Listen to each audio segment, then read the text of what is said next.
اعوذ باللہ من الشیطان الرجیم بسم اللہ الرحمن الرحیم السلام علیکم ورحمۃ اللہ وبرکاتہ۔ حضرت ابو موسیٰ اشعری رضی اللہ عنہ بیان کرتے ہیں کہ ایک دفعہ سورج گرہن ہوا تو نبی کریم صلی اللہ علیہ وآلہ وسلم بہت گھبرا کر اٹھے، اس ڈر سے کہ کہیں قیامت قائم نہ ہو جائے۔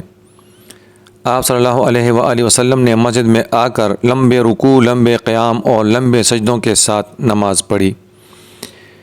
میں نے کبھی آپ کو اس طرح کرتے نہیں دیکھا تھا۔ آپ نے نماز کے بعد فرمایا کہ یہ نشانیاں ہیں جنہیں اللہ بھیجتا ہے، یہ کسی کی موت و حیات کی وجہ سے نہیں آتی، بلکہ اللہ تعالیٰ ان کے ذریعے اپنے بندوں کو ڈراتا ہے۔ اس لیے جب تم اس طرح کی کوئی چیز دیکھو تو فوراً اللہ تعالیٰ کے ذکر اور اس سے استغفار کی طرف لپکو۔ حضرت شداد بن اوس رضی اللہ عنہ نے بیان کیا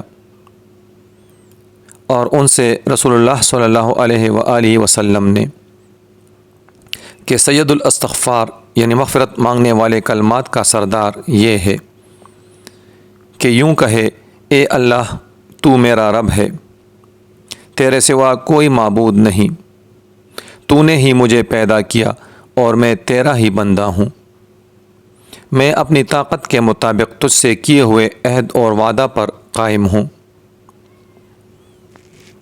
ان بری حرکتوں کے عذاب سے جو میں نے کی ہیں تیری پناہ مانگتا ہوں، مجھ پر نعمتیں تیری ہیں اس کا اقرار کرتا ہوں، میری مغفرت کر دے کہ تیرے سوا اور کوئی بھی گناہ معاف نہیں کرتا۔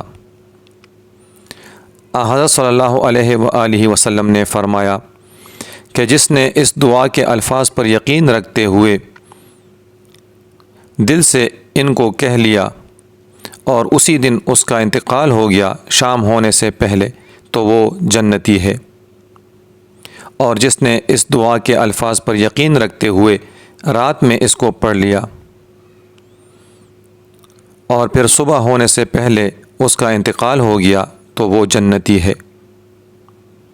حضرت ابو ہریرہ رضی اللہ عنہ نے بیان کیا کہ میں نے رسول اللہ صلی اللہ علیہ وآلہ وسلم سے سنا، حضرت صلی اللہ علیہ وآلہ وسلم نے فرمایا کہ اللہ کی قسم میں دن میں 70 مرتبہ سے زیادہ اللہ سے استغفار اور اس سے توبہ کرتا ہوں۔ ویڈیو پسند آئے تو لائک اور شیئر ضرور کیجیے تاکہ ہمارا حوصلہ بڑھتا رہے۔ چینل کو سبسکرائب کر کے بیل آئیکن پہ بھی پریس کیجیے۔ جزاک اللہ خیراً و احسن الجزا۔ اللہ نگہبان۔